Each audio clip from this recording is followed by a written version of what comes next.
In today's competitive industry, it's your passion for the craft, hard work, and innovation that helps set new benchmarks for success. As brewers ourselves, we know what that passion looks like, and we see innovation as a key element in brewing success. At Beer 30 by the Fifth Ingredient, we understand that thriving in today's industry takes more than just brewing excellent beer. Streamlining operations, reducing inefficiencies, and making data-driven decisions are key factors for running a successful business. As a brewery management software working with over 450 breweries, the Beer 30 team works with you to bring you the right solution for your brewery. From your first consultation, we tailor Beer 30 to fit your brewery's unique needs. From there, our world-class customer experience team will get you onboarded and ready to go. Whether you're just starting out or expanding your operations, Beer 30 helps you optimize every step from grain to glass. Schedule a free introductory demo today, and let's brew more and brew better together. Hello, everyone, and welcome. Thank you for joining us for Alternative Beverages, adding THC to your taproom offerings. We won't belabor the point that these days especially, a taproom benefits from offering a whole immersive experience for everyone, including those choosing not to drink alcohol or to not drink as much. Having alternatives is important, not just for the consideration of the consumer, but for the success and revenue of your taproom. With the legalization and availability of THC beverages in many states, this has now become another option. So to help us navigate this new offering, we're joined today by this amazing panel of experts, if I may say so myself. So we're just going to go ahead and just do some quick introductions so we know who we're hearing from. Bob, you are the closest to me on my screen. You want to get started? Perfect, yeah. Hi, my name is Bob Galligan. I'm the Director of Government and Industry Relations for the Minnesota Craft Brewers Guild. That also means that I was one of the main lobbyists who actually worked on the language surrounding low-potency hemp-derived beverages. So, yeah.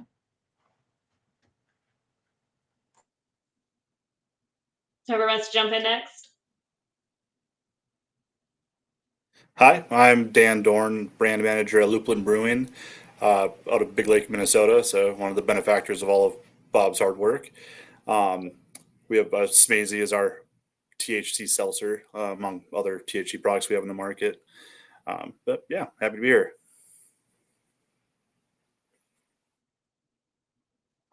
I'll jump in. Michelle Bodian. I am a hemp and marijuana-focused attorney with the law firm of Vicente. I am also outside general counsel to the Hemp Beverage Alliance, and I'd say 80% of my days over the past year has been spent thinking about and talking about hemp beverages. Cory, you're up. Thanks, guys. Sorry, I'll be on camera in just a second here. I got caught in a rainstorm. My name is Cory Lake. I'm the owner of Lake Group Insurance. We've been providing cannabis insurance since 2018, and I've been sitting next to Bob through all of the House and Senate hearings. Awesome. So to get started, just so we're all on the same page, Michelle, would you be willing to go over just really quickly what a THC beverage entails legally? Depends who you ask. I got to start with the lawyer answer for everything. So generally speaking, we've got hemp and marijuana. They're both plant cannabis sativa L. Federally, the definition of hemp, it's below 0.3% THC on a dry weight basis. Marijuana is the same plant, but it's a higher dose. So hemp is considered the lower dose version. But again, one plant here. And so in order to be considered a hemp THC beverage, it would need to be extracted and come from a hemp plant that was grown under either a state program or a USDA approved program. But when folks are using the molecule THC, that can mean either hemp or marijuana THC. The impact, the effect on the body is the same. But for legal purposes, it's very different whether you're talking about hemp Delta-9 THC or marijuana Delta-9 THC. So I think for purposes of conversation here, we're focused on the non-controlled substance version, which is the hemp-derived Delta-9 THC. Wonderful. Thank you.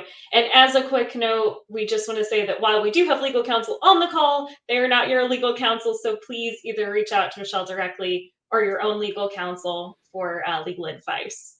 So fantastic. So since we've gone over the legal definition, we need to start at the very beginning, a very fine place to start. So if you all could just go, around the circle here from your industry perspective, when someone is considering maybe adding THC beverages to their menu, what is the very first step that you would recommend before anything else?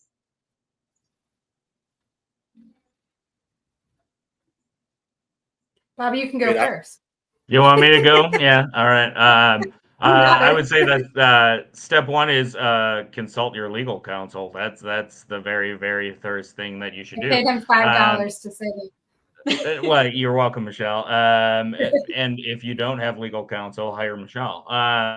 But no, at the end of the day, you need to know the actual, state of affairs that you're actually operating in, and every state is so completely different. Again, it is federally legal, but that doesn't necessarily mean that it is legal statewide. So step one is definitely, in my opinion, making sure that what you are doing is legal and how you are operating is legal. But also, I would say that in my personal experience, my biggest kind of rallying cry is, if you do not feel comfortable operating in this space, do not. At the end of the day, like, if you have any hesitancy, which we still have quite a few in Minnesota, there are a bunch of members of the Craft Brewers Guild who still feel uncomfortable operating the space, and that's totally fine. At the end of the day, though, you need to make sure that you are operating your business in the way that you see fit, and if it makes you uncomfortable, then there's got to be a reason. Kind of go with that gut feeling. But those of you who do feel comfortable, just consult your legal, get your, dot your I's and slash your T's, and make sure that you're doing everything right. But at the end of the day, make sure it's on the up and up. We really, really want to make sure, especially from a brewing standpoint, because this is such a new industry. As I like to advise my members, it's only ours to lose. So if you are not operating even at higher, more regulatory rates than you're used to, then that can hinder everything. So make sure that you're comfortable and talk to your legal. Dan, what you got for us? I mean, yeah, as far as like first overall things to take care of, it's definitely understanding local and state laws. As Bob said, it's different from place to place. I mean, municipality to municipality, it all depends on where you're at. So understanding all of that and making sure that you're doing the things you need to do so you don't get shut down halfway through is very important. After that, I would say, yeah, insurance is going to be a big part. Making sure that you have, they're setting Cory up there. Make sure that you have everything you need, that you're covered in every way you can. And then after that, I would say finding a good supplier of product. That's going to be key. That's the relationship with your supplier is going to be paramount, especially early on. They're going to be the ones that have all the information. They're going to be the ones that are usually very well knowledged in the laws, but as well as like all the ins and outs of it. It's a new industry for a lot of people, and they're going to help guide you into it. And if you're having trouble with them not being able to guide you, then maybe you need to find somebody that can help you a little bit more. But yeah, so those are definitely the three big things for what I would recommend. Cory? Yeah, I got nothing original to add. Just surround yourself with a trusted team, trusted advisors. There's going to be a lot of noise, a lot you can find on the internet. A lot of it's wrong. So learning from other brands, from partners, manufacturers, trade associations, those that have gone before you, that could help you filter out that noise. Yeah, and I guess I'll follow all that up by just saying team. I mean, it's putting together an appropriate team, hopefully with the most knowledgeable people you can find. Something that I've been talking a lot about is Minnesota's turned into the adult recreational world, and we have recently been given a bunch of kind of a first draft of rules, and it's a lot to digest, and it's a lot to really understand. So hopefully putting together a team of people that either have had experience or at least have been a part of the industry in some way would be, I guess, my top recommendation. All good thoughts. So Michelle, back to you. I know most people's biggest concern just out the gate is legalities. It's been brought up, multiple times already. What would you say are the key legal considerations, regulatory requirements, any thoughts that you might have on that breweries need to be aware of when introducing these types of beverages to their taproom menus? Sure. I mean, I'd say understanding the interplay between federal and state law. I think we talk about, and a lot of the media talks about, hemp beverages being federally legal. And what most of that means, it's not a controlled substance, but you do have federal law related to advertising and food and drug law, and then the intersection with state law and whether you're manufacturing in a state and then hoping to sell in other markets. Really digging in to understand. I always joke with my colleagues, like marijuana has it easy. You got one state, you deal with one state. Hemp, you got 50 states, and they change. They change frequently. Each legislative session, once you have a new law, then someone writes some regulations. Then once the regs are done, you're going to get some FAQs, and then you're going to get just some random enforcement that you never saw coming. So this is definitely not for the faint of heart. And in order to position your company to not be surprised, you want to get ahead of those changes. Absolutely. So you kind of touched on it, but what should breweries be cautious about when expanding their product offerings, especially across state lines? I mean, you're going to be responsible for the laws of where your customers are located, as well as the laws of where you're physically located. So understanding who has jurisdiction over you today, FDA, TTB, your state liquor authority, your state food and drug authority. So just making sure you understand what rules you're subjected to. And then once you understand that, get into the details of, is there a problem with co-location? Can you manufacture at the same facility? Can you share the same lines? Can you hold both licenses? And I'm sure others can speak in a lot more detail about the fun they had to go through to figure this all out in emerging states. Absolutely. All good considerations, though. So, Cory, let's jump to you as far as specific insurance considerations, because that's the next thing I hear all the time is, am I covered? How am I covered? So what specific insurance considerations should breweries take into account when they're starting to offer these beverages? And even more so, how might it affect their current policies? Yeah, I've been working on this for a couple of years now. It's been fascinating. So the general rule of thumb with insurance has been, if it's not excluded, it's included. And I'm sure many of you have heard that. So when we look across the insurance policies at the different lines of coverage, general liability, products liability, all of those sort of things, what a lot of agents have done is just have read through there. If they haven't seen the THC exclusion, they may have advised to say, well, it's not excluded, so it's included. What we have been seeing is a lot of people now adding those THC exclusions in there. Something that I will say as well is insurance companies are backed by federal banks. So if you have a large national insurance carrier, I will use Chubb, Travelers, those sort of things, or US Bank and Wells Fargo are the examples. The reason why we're having issues with those companies is due to money laundering issues and them being federally and globally backed. So that's been a problem. That is why you will see companies want to drop or non-renew because of those issues. So if you're with what we call a cannabis-friendly company, you may have just your standard coverage for your bars and breweries.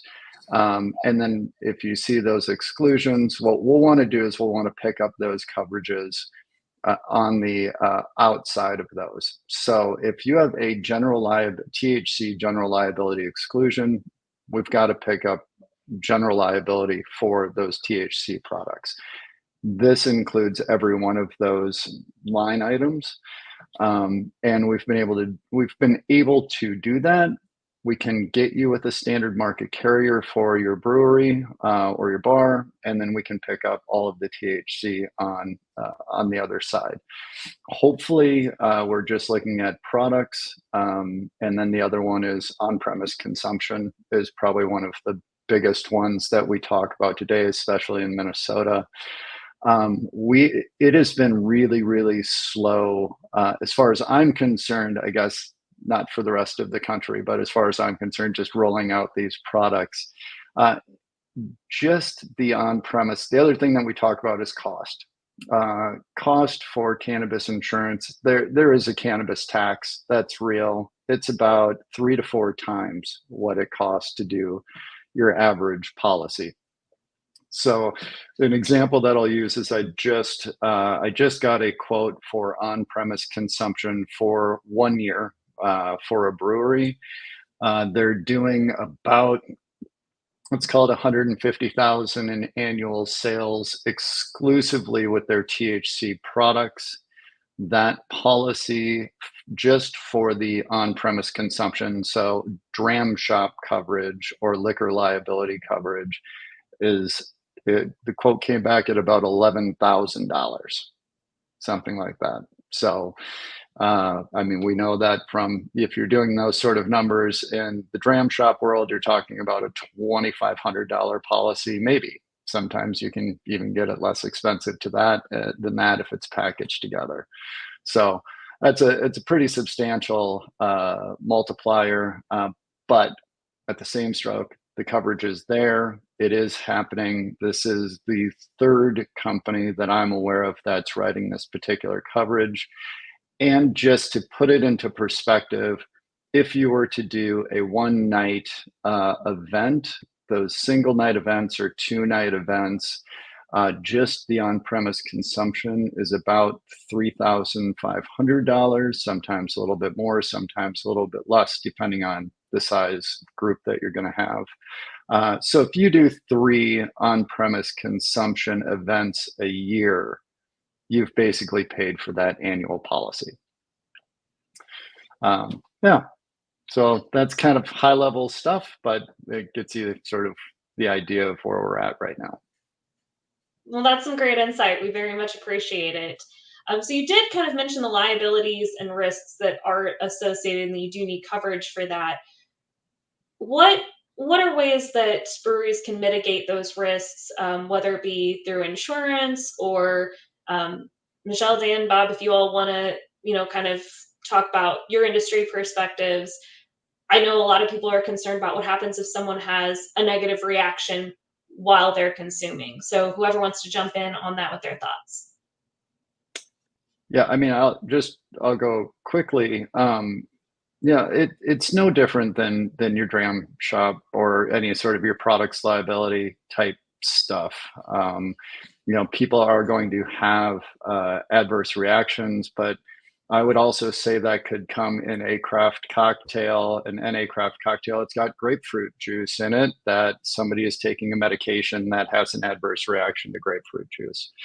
The big concern for me right away was people crossfading or having a few beers and getting some liquid courage and then trying a THC beverage. What we've seen in the state is that really doesn't happen. Most people stick in their lanes, which I found to be fascinating and was not something that I expected. The other thing through speaking with attorneys is that people had to calm me down initially by saying, Cory, people have been smoking and drinking for a long time. It's not really a new thing. So that being said, we've had very, very good, luck or a good experience with this whole process so far. I would also throw in consumer education. I think that's a big key for what we've been trying to do as well. On the label, whether you're out doing tastings, when you're talking to retailers, like when we're out selling to retail shops, that's a big part of, especially early on, letting them know, like, this is what your consumer can expect. If it's someone that's new, maybe they don't want to start with a 10 milligram drink, and start with something smaller. At least let them know what to expect, so they're not having these bad reactions. And yeah, again, what's good for the consumer in the short term is good for the industry in the long term. So it just makes sure everyone's having the best time they can with these products that can be beneficial to them. So yeah, consumer education, I'd say, is a big part of, very important key to it. Yeah, you stole mine, but I'll just amplify that. And I'd say, not assuming there's any base level knowledge. So explaining onset time, some products will hit you quickly, some products will hit you lower. You just say 10 milligrams, you don't want to start with 10 milligrams. What does 10 milligrams actually mean to someone who has no idea what a milligram is? So breaking it down, I've seen a lot of good success with, 2 milligrams equals a light beer, or trying to, translate it into something that might resonate, or some type of product that maybe the consumer has had. But even that, if they've never had alcohol before, how do you describe it in a way that might make sense to them? And then I also find having the information readily available. So if it's a QR code, a little signage at the bar, someone might be intimidated or, feel square asking. So I don't know if people say that anymore, but having it available in many formats so that people feel comfortable getting the information they need. And from you, the trusted source, the one who's providing it, not having them sit there on the Google machine trying to get the information themselves. Yeah, I would kind of echo the exact same thing that everyone is saying, but I do think one of the interesting points about these beverages that we saw in Minnesota, especially in 2022, when our first cannabinoid bill passed, and that kind of like opened the doors to everything. A lot of the people who were actually consumers of THC, or who were familiar with THC, or daily users of THC, were actually upset at our bill. Basically, a whole bunch of people I saw online were like, leave it to Minnesota to legalize 3.2% marijuana, which is hilarious, but also kind of true. Initially, they were, the people who are familiar with cannabis are 5 milligrams is not going to do a whole lot. So we have actually found also, like, one of the main consumers of a lot of these products are people who would never step foot in a dispensary. They are not people who would traditionally actually, seek out flower, and they don't like smoking, whether it's health conscious or whatnot. One of the main or more surprising things we've seen is, like, one of the main women over the age of 60. We have a lot of what we refer to as the cannabis curious consumers who are picking up a lot of these beverages. The grandmother who wants to sleep, or the father who wants to cut back on his drinking, like that type of thing. But the thing is, because they're not familiar, like, they would not go to a dispensary, but they will buy a 4-pack from their local liquor store or hemp dispensary, and they'll take it home and they'll consume it in the safety of their own home, and they'll decide whether or not THC is a benefit to their lifestyle. And there will be plenty who it will not be a benefit to their lifestyle, but we are finding there are a lot of folks that it is. But these folks are so new to THC that they are actually scared of imbibing it out in public. So it's almost a self-regulating industry in a lot of ways. Like, the people who are idiots are not the ones who are going to be seeking these products out, we have found. And that's part of the reason I think that we haven't seen any major issues in Minnesota. We haven't seen an uptick in traffic accidents. We haven't seen any major deaths. We haven't seen any of this because the people who are actually going about THC in this manner tend to be a little more reserved, a little bit more responsible. So it's not to say it's not going to happen, but I think, even talking with Cory, twice a week for the past 9 months, one of the biggest headaches in insurance is, like, we haven't had an accident. We haven't had any, anything happen where we could actually get any kind of number as to how much this would cost if something did happen, which is a good thing because nothing has happened, but it is very frustrating in such a new market not having any numbers to go off of. And I do credit some of that to just the fact that a lot of the people who are consuming these actual beverages are not people who are looking to go wild. They're people who are looking to have a good time, but in a different way, and a very mellow experience, in my opinion. Absolutely. And you kind of touched on my next thought, which is that it is a trend, a growing trend, that newer consumers are coming to. They're not necessarily the consumers that most breweries are used to. So from your perspective, Bob and Dan, if you want to touch on just these alternative beverages in general, or specifically THC, how are you seeing the industry adapt to these trends, whether it be from the taproom brewery perspective or the guilds that are trying to support these transitions?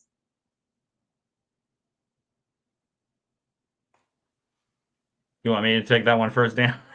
Yeah. It's an interesting time. Just we know beer in general is trending downward. It's not just craft. It's just beer in general. That's not to say there's the sky is falling. Folks who are saying that young kids aren't drinking, and people are still drinking, just not quite at the amount that some of the previous generations were. But we do know that alcohol consumption, that includes beer, is starting to trend down. Even anecdotally, my trivia team is full of a whole bunch of 50-year-olds whose kids are at college, so they're starting to experience bar life again. We're in intersecting parts of our life. Anyway, their kids are at college, and a lot of them don't drink. They don't enjoy, but they do enjoy THC, and kind of their main social life tends to be consuming THC and hanging out on PlayStation 5 and playing Halo, and that's how they spend their Friday nights at college, which is weird to me, but that is just kind of a new thing. But they also tend to not necessarily favor smoking, so they do kind of prefer edibles. And so with these low potency beverages, it gives them kind of an opportunity to imbibe more than one beverage. And one of the main things, my newest rallying cry, is that everyone deserves a bar stool, whether you are California sober, whether you are fully sober from substances, or whether you are a beer drinker or whiskey drinker. Like, these tap rooms and dive bars, which are very near and dear to my heart, these are one of the last remaining actual third spaces that people actually will go to outside of their house or their work and interact with their community. And that's been the way it has, since the 1800s, further than that. So how do we actually welcome people who don't traditionally feel welcome in those spaces, and that giving them some offering of some sort, whether it is a super high quality mocktail for those who don't consume intoxicating substances, or whether it is a THC beverage. Like, we need to, as craft brewers, it is very much ingrained in our DNA, the pivot. We are always every single week, what's the next pivot? Just because we're small businesses and we can do it to a certain degree. But welcoming more people in, I think, is always going to be a pretty surefire, safe pivot to do. So finding different ways to actually bring people in and make sure that they are comfortable and that they feel welcome in our spaces is incredibly important. I think these THC beverages, part of our long-term goal, it wasn't just necessarily focused on our members. Sorry, Dan. It was focused on our members, but not 100% on our members working on this language. It was also focused as kind of zooming out on society and saying, taking away the stigma of THC as well, that has existed, since, Reefer Madness days. Like, we know that plenty of people do imbibe this substance, and what if we just treated them with the respect and care that we give those who imbibe alcohol? So kind of broadening that lens, I think, is important and crucial to the long-term health of our members and our industry, in my opinion. Yeah, to echo most of what Bob said, it's market diversification, finding a wider audience that we can appeal to. You think, yeah, the new California sober is a very large growing trend. And, I think back when, go to a house party, if you're not drinking, what are you walking around with? Well, now these people have an option. If they don't want a beer, and you have a THC beverage, you have an NA can everywhere. It's more social than it used to be. You used to go outside and smoke a joint. Well, up here in Minnesota in the winter, that's a little bit more difficult sometimes, and you're not going to have a bunch of people go with you necessarily. But you can walk around a party with a can of anything. So yeah, just opening to a wider audience and including people. Like what Bob's saying, it's everyone's allowed to abide by what they want to, and the community and the state of Minnesota especially adapted really well to it. Like I said, reefer madness, it's pretty incredible as soon as something becomes legal in the state, how many people are willing to try it. I kind of just assumed that people were dead set against marijuana and THC. As soon as we legalized a low dose, a lot of people were coming out of the woodwork willing to give it a try now that it's legal.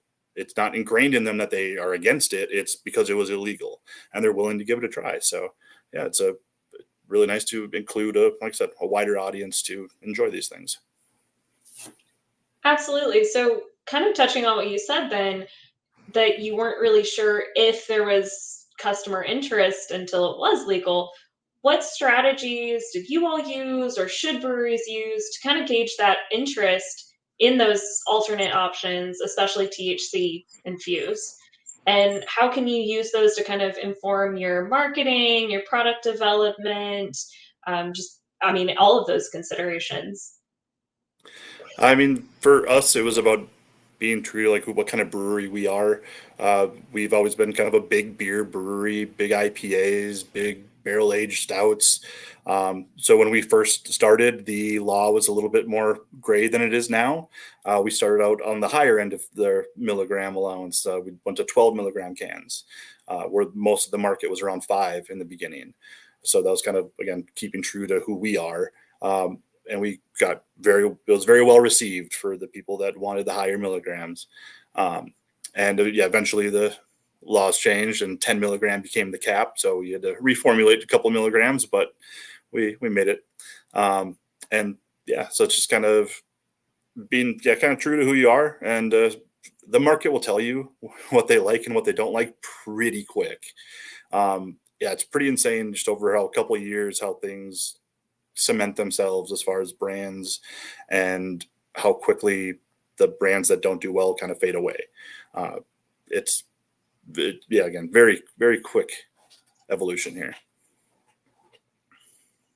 And if anybody else wants to jump in with anything that they're seeing from any of your industry perspectives or anything like that, please do.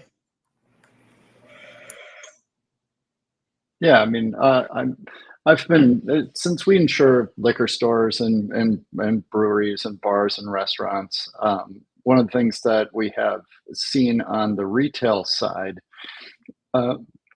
especially at liquor stores specifically, is people seem to 10 milligrams seems to be the one that people go to.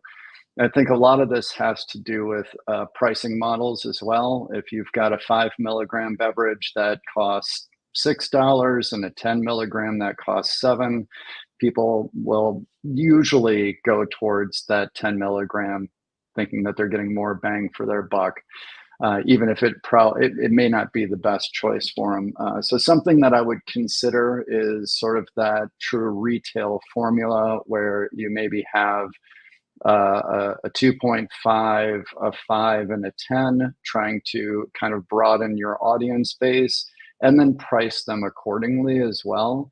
There is a retail model where you've got your 2.5 is $5 and your 10 milligram is $10, and you can slide that the middle one kind of up and down depending on which one you want to sell more of. So if you are at the $6 price point with your 5 milligram, you're going to sell more 5s because people will see the value. And if you slide that up to $8, people will buy more 10s because they'll see value there. Not something that I see a lot of, but I do also hear a pretty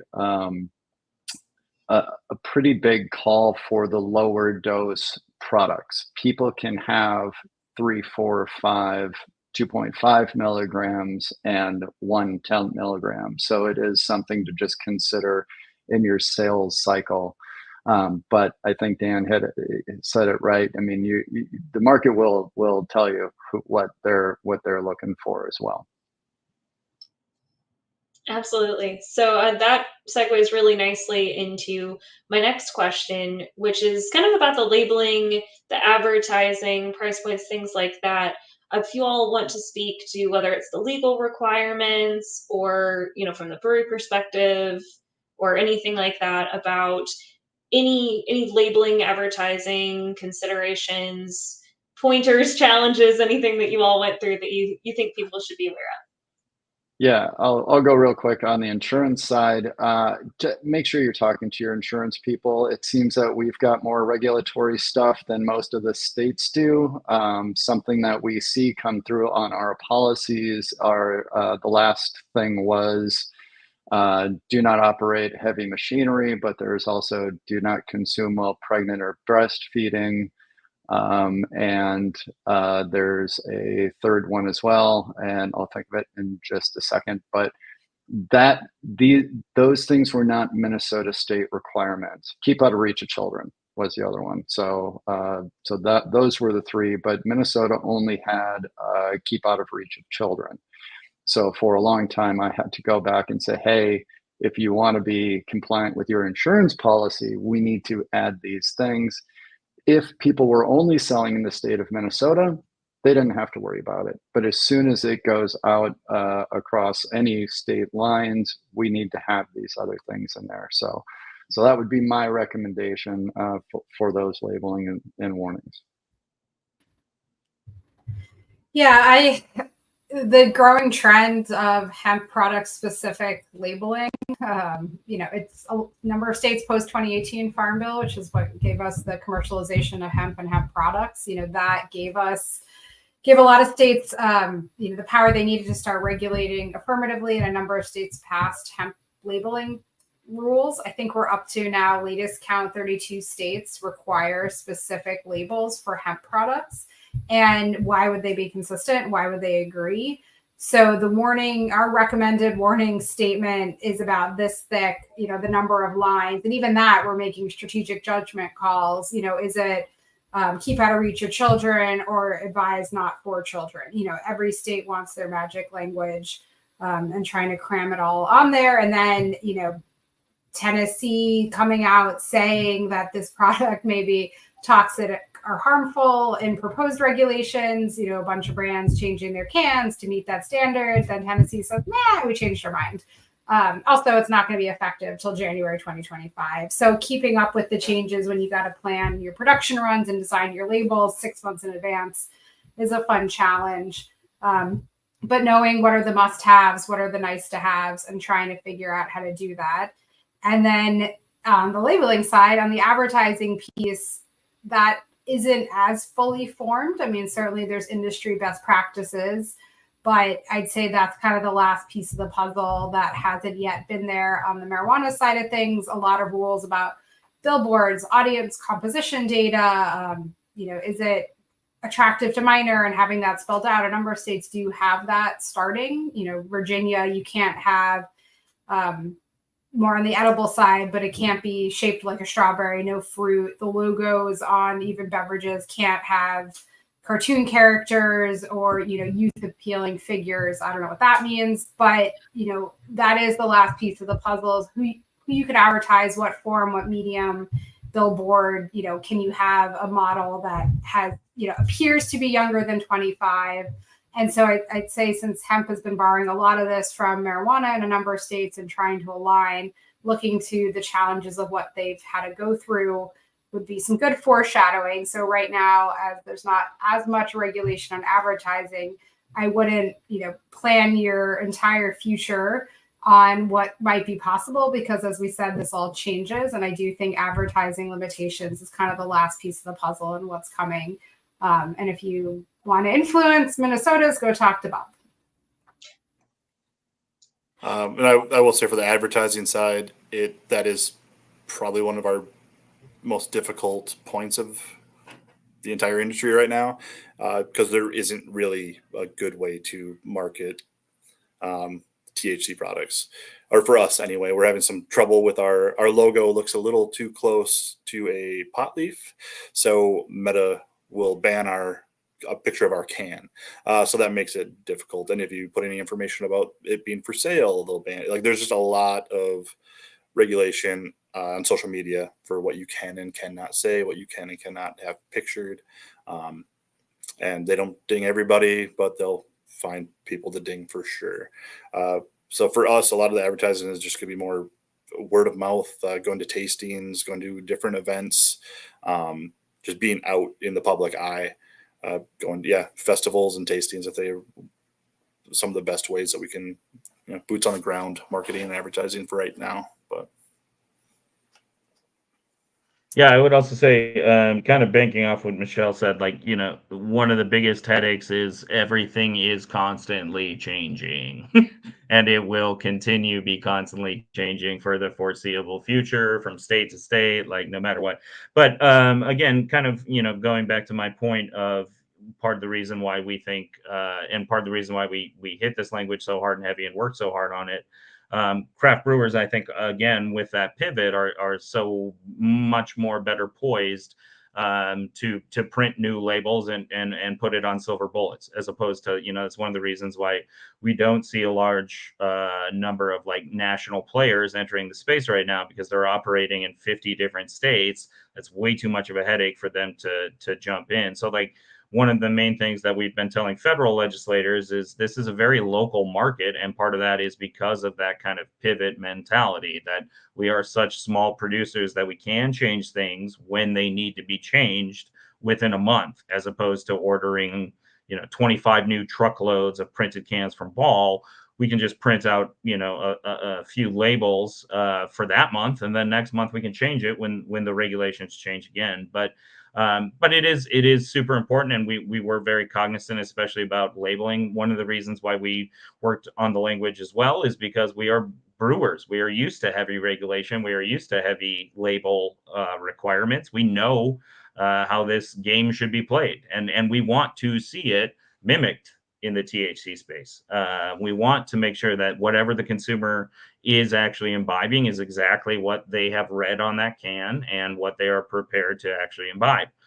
We know that is what we offer our consumers. So I think that's part of why craft is very well suited to jump in this space, but also craft is also hopefully suited to jump in this space because they're used to constant headaches, because you're going to get them.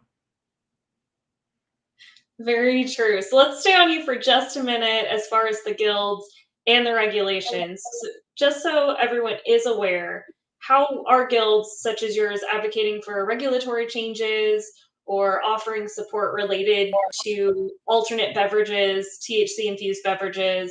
And if you want to share some of the successes or challenges that you've encountered.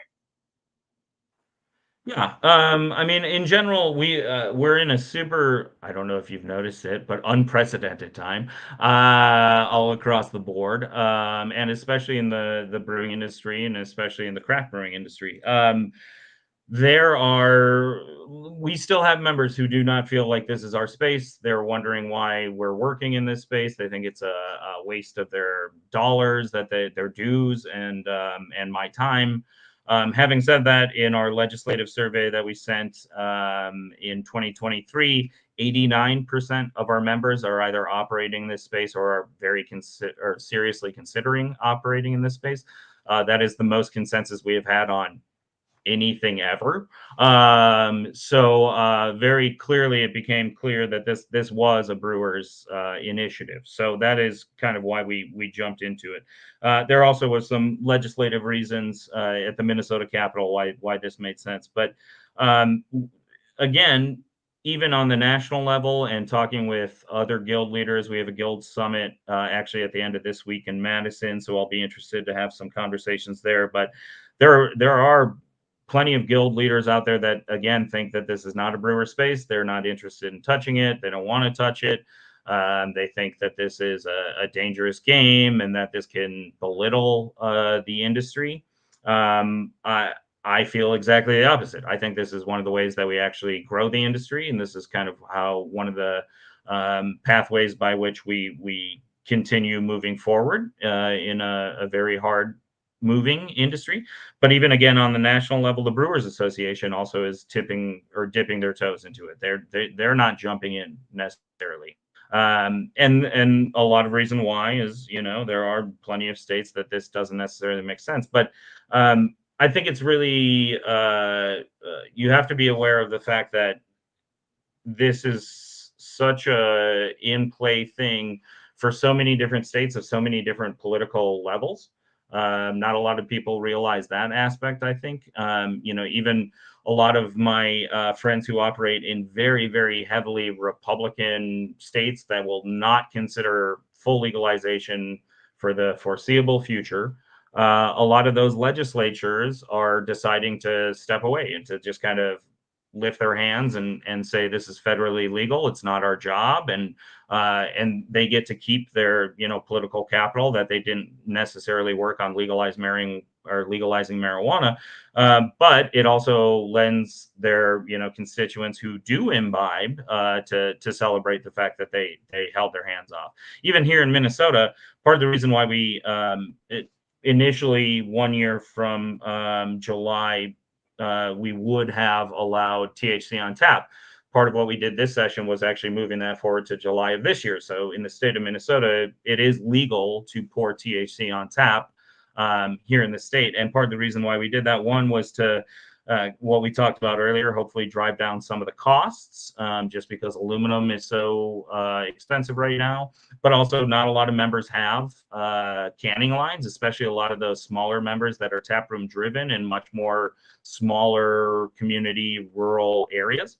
And so by hopefully allowing them to serve it on tap, that allows them to kind of jump in the because we have seen a shocking number of folks that were expecting to get pushback from their community if they were to jump into this realm, not get pushback whatsoever. In fact, be celebrated in communities that tend to be very heavily Republican leaning. So I think every state is going to be different. Every city is going to be different, which is even a bigger headache.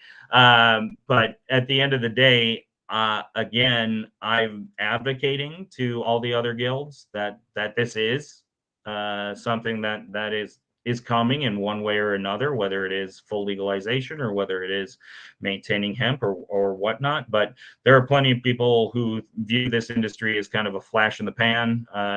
In fact, when we were doing our hill climb in DC, they kind of talked about how, we've seen, it wasn't the Brewers Association, it was a different association, but we've seen what's happened with seltzers. It was a huge boom, and then all of a sudden, kind of started to fall by the wayside.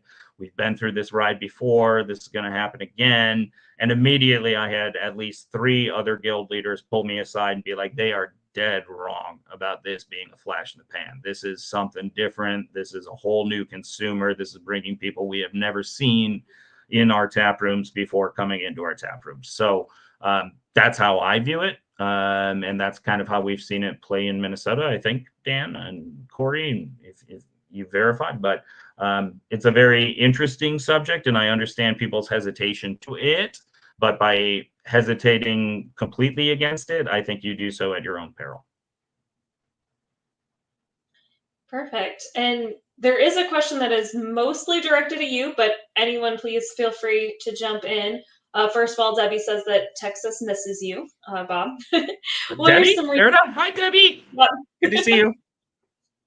What are some resources that you recommend for establishing protocols in your state as an informed stakeholder during the regulatory development? Is her question. Can you repeat that? That was a lot of big words. Yes. What are some resources that you recommend for establishing protocols in your state as an informed stakeholder during the regulatory development? I would say first and foremost, get to know your legal. Once again, I will always come back to that.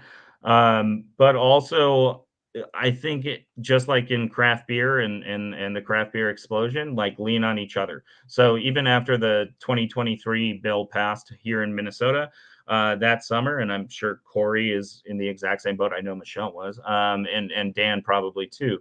A lot of my summer was spent on the phone talking with lobbyists or people from other states being like, how did you do this? What language did you instigate here? Like,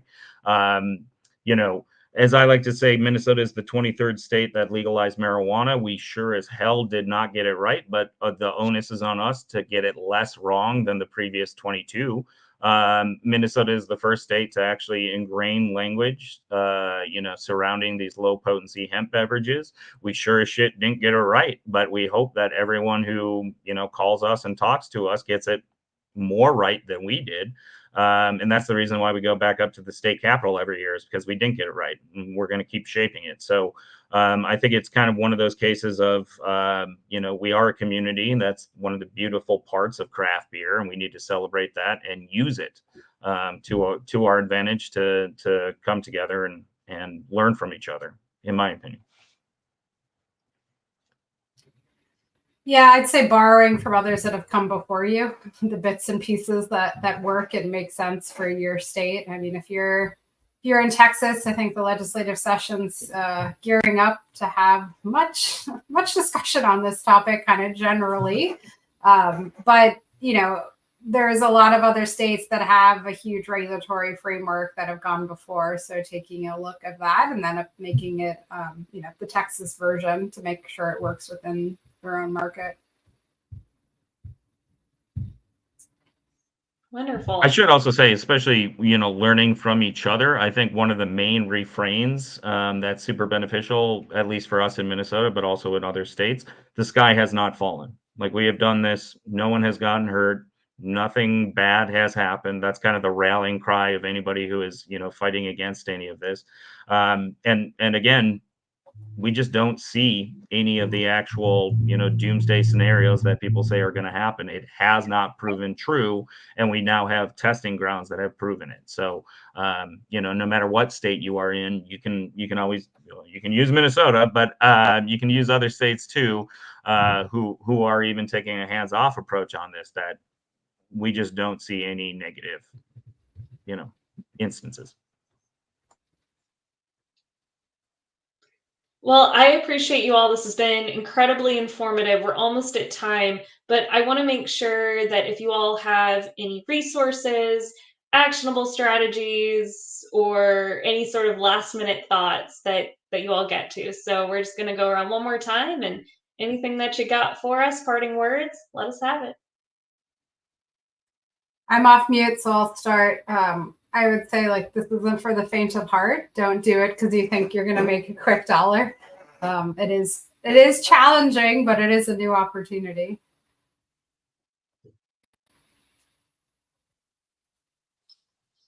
I'll jump in. I guess for me, I'm here as a resource. Everybody, please feel free to reach out, call, text, email. I'll answer any questions. I spend a lot of my time just going over what I know with people and then sharing my resources as well. You will not get a hard sales pitch from me. This is about growing an industry and trying to help people make good decisions and right decisions for their businesses, and hopefully on my side stay safe at the same time. So please feel free to reach out with anything that you need. I'm happy to help. Yeah, I'd say use the resources available. Again, relationships are a big key to it. So the supplier relationship, places like the Hemp Beverage Alliance, great source of information, your guild, that's a big key to getting it off the ground and maintaining it and make sure that it's something that lasts.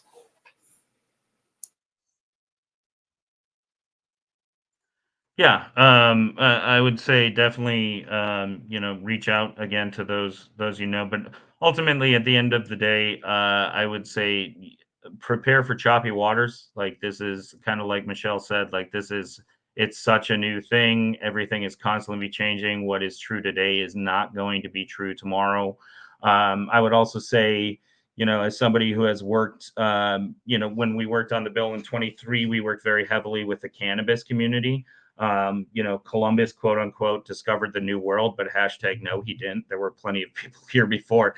The cannabis community has been here for ages, and making sure that we respect the cannabis community and that we give them, the praise and the work that they have been doing for decades upon decades of trying to release this stigma, I think is incredibly important. And making sure that we are working with them and respecting them.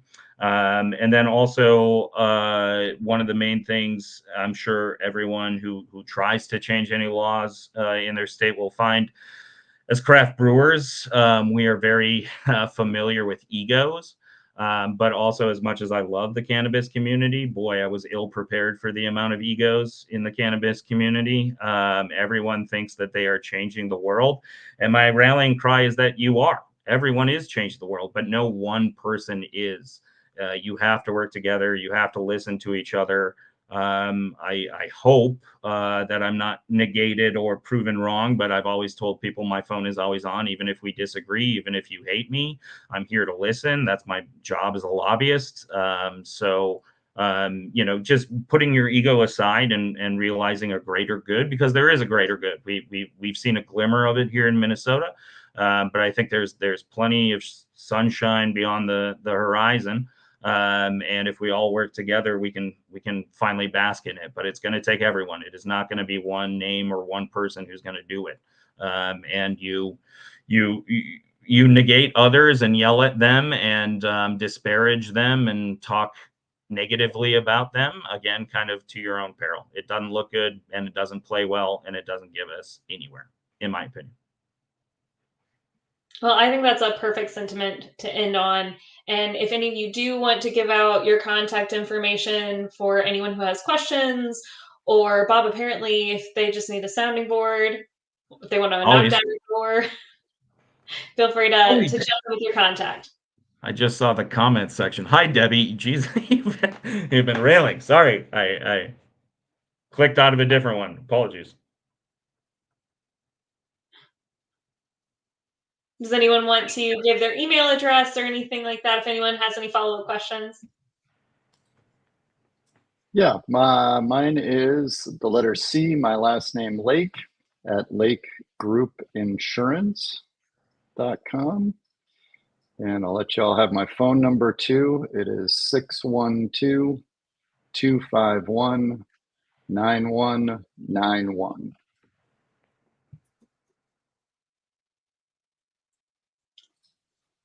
That's it, just me. Awkward silence. I'm Dan at lupulinbrewing.com, LUPULIN brewing.com. I was trying to change my name, so I didn't actually have to spell Vicente. I can't take the pressure of spelling it wrong in a live setting. But first initial dot last name at VicenteLLP.com. That I changed my name to. Perfect. And I am Bob at mncraftbrew.org. We couldn't get beer.